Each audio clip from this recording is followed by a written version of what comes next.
And let me start by the introduction of Dr. Aurimas Švedas, who is going to deal with the methods of history falsification in Soviet Lithuania.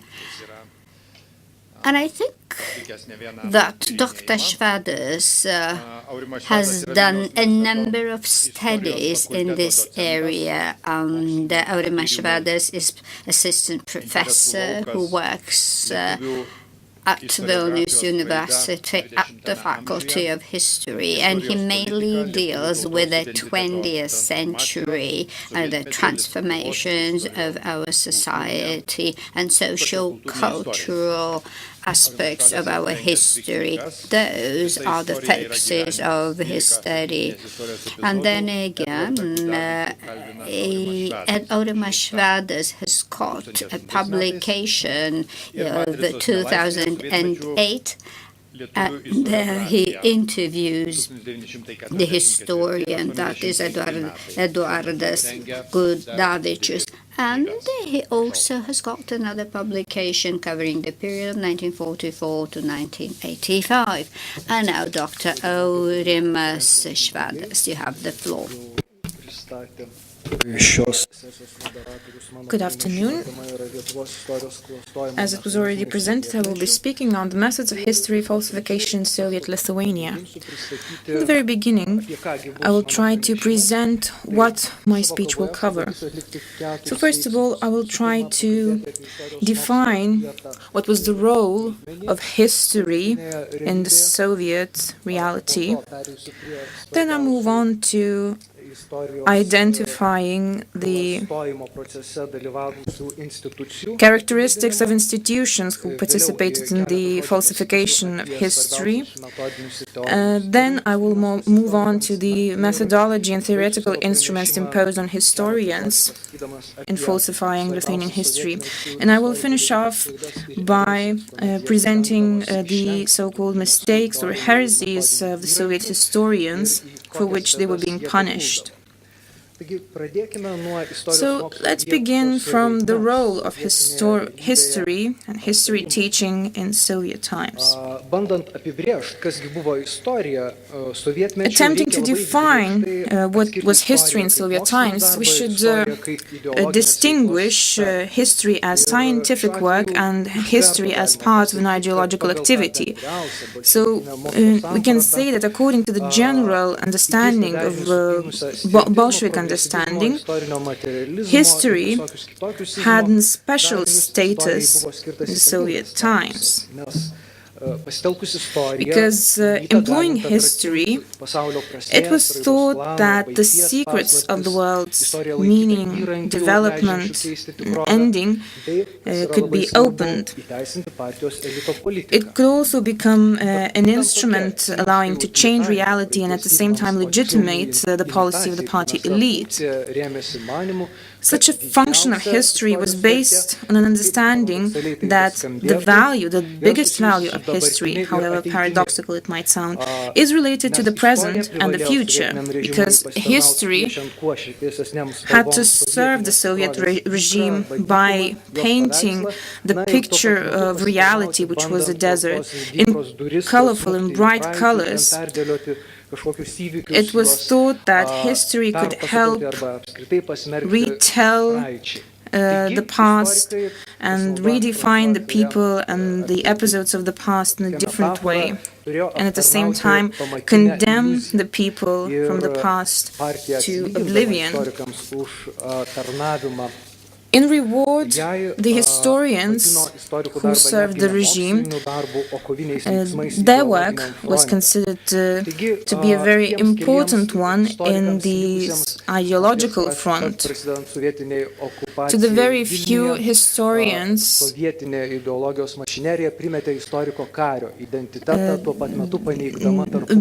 some of the historians at that time were considered of having the identity of a historian warrior, nurtured and tried in the totalitarian country of the first half of the 20th century, while it categorically denied the identity of an historian plowman that was cherished in the interwar period. The party elite was always preoccupied with reminding the historians not to forget what they are being required for. I would like to quote Mr. Sniečkus. He said, "We have to take from the cultural heritage what is necessary to Soviet state." Now, what did he have in mind in particular? On the one hand, as I mentioned, the party elite kept constantly underlining that what is most important for an historian is to research into the present. As for how historians were forced to define the Soviet present is witnessed by the following figure. In 1948-1972, there were 146 doctoral theses that were defended. And out of that 146 doctoral theses, as much as 111 were dedicated to the research into the appraisal of communist government, socialist revolution of October.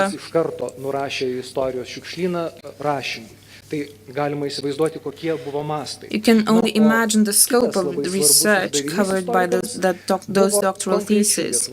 Another goal of such historians in Soviet times was to distort the facts of history. They were preoccupied with the smear of important key figures of that time. I have here on the slide a number of factors, a number of tasks that historians had to perform.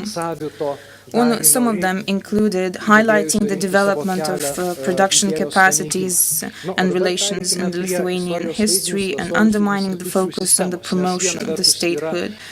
The overstressed episode of class fights throughout the periods of Lithuanian history and so on. You can see them on the slide. Now, moving on to the institutional system that ensure the falsification of history. In the scheme, the most important institution, the largest circle, was the Lithuanian Communist Party Central Committee, which was also the shepherd and the executioner of historians at that time. The documents who nurtured historians said that there weren't many of those executioners. But then again, we shouldn't forget that the party elite had perfected the art of telephone resolutions. They had the factor of intimidation at their hands.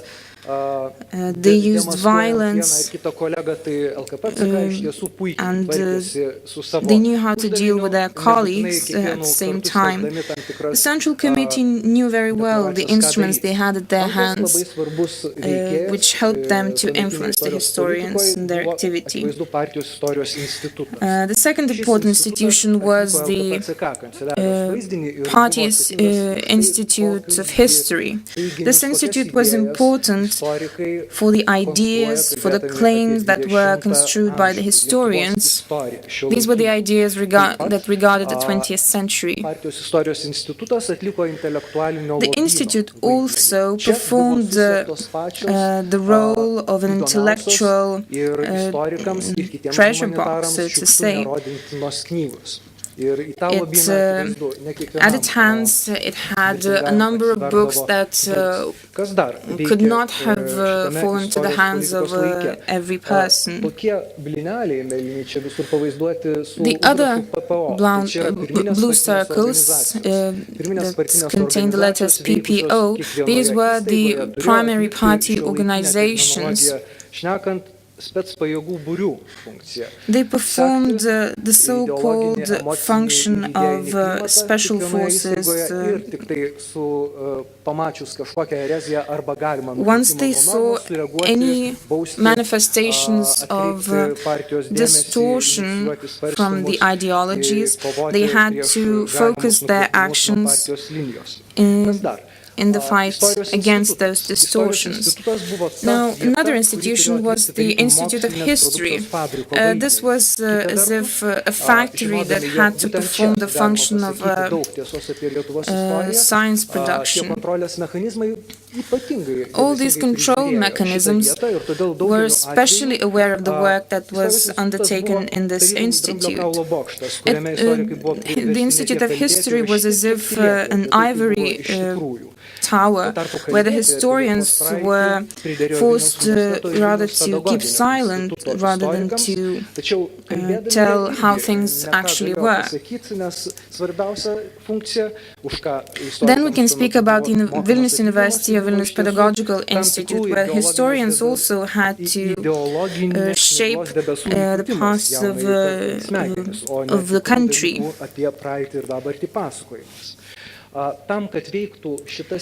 In order for all the system to work, of course, one more institution was necessary, or tool was necessary to make the system work.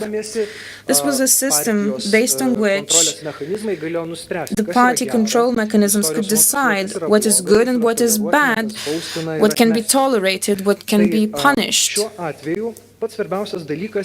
In this respect, the most important thing here is the equality between methodology and ideology of Soviet times, Soviet regime.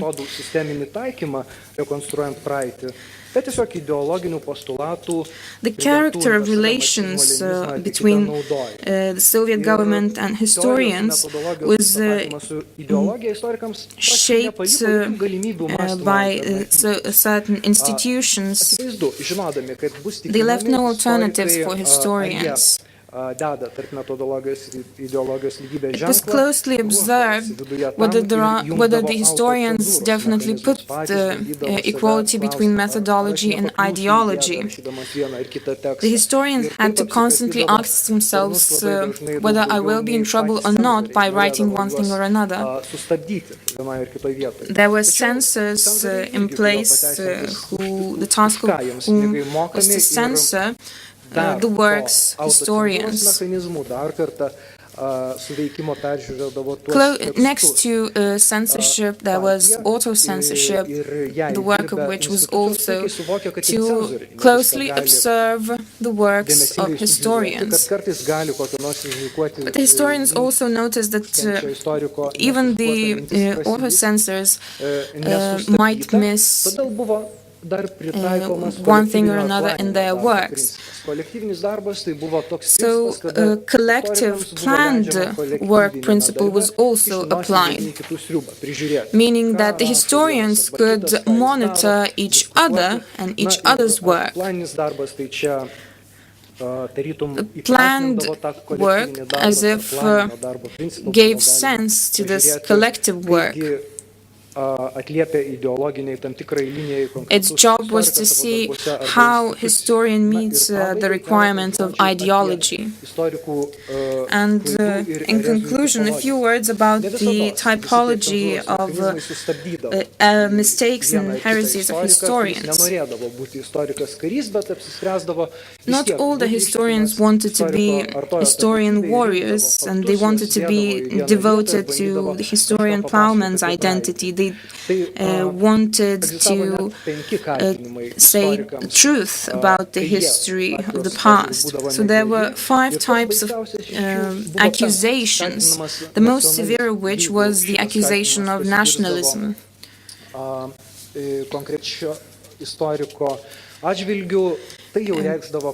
If an historian heard an accusation of nationalism, it meant that the historian was considered to have sinned.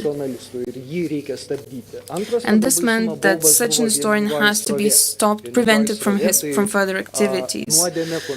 Another dangerous accusation was accusation of going with the unified flow. ir progresyvios darbo liaudės ir su darbo liaudimi bandžiusių eiti kažkokių tai progresyvių kultūrininkų, intelektualų, kalbėdavo apie vieną tautą, vieną kultūrą. This was in relation to the discussions about single nation. Speaking about mistakes, errors, and heresies, you can say that there was no document, no text where it would be said what is a unified flow, what is objectivism, what is praising a feudalist past. Everything was done deliberately. Attempts were made to allow the leaders of the parties, censors, to have an undoubted status in society, so that they would be the ones who could decide what is good, what is bad. So there were no prescriptions as to what is good and what is bad. The historians did not know what they can write and what they better keep silence about. Moving on to the conclusions, I believe the most important characteristics of history falsification could be the following. This could be the strict vertical of science policy, which gave most of power to institutions and personalities who were in charge of distorting the history of Lithuania. This also considered the sustainable system of falsification of Lithuanian history and its protection from criticism, the misleading rules based on which historian texts could be considered either good or bad, and everything was also unified with intimidation, with fear, which did not allow the historians to be themselves. The environment of fear nurtured the positions of historians that were visible in the public space. And we shouldn't forget that all of the institutions that I mentioned, they were interested in the historians putting a certain mask before writing or rewriting the episodes of the past, but they were also preoccupied in seeing as to what the historians are actually thinking, even though they were hidden behind those masks. And for my final remarks, it can be said that we can still monitor similar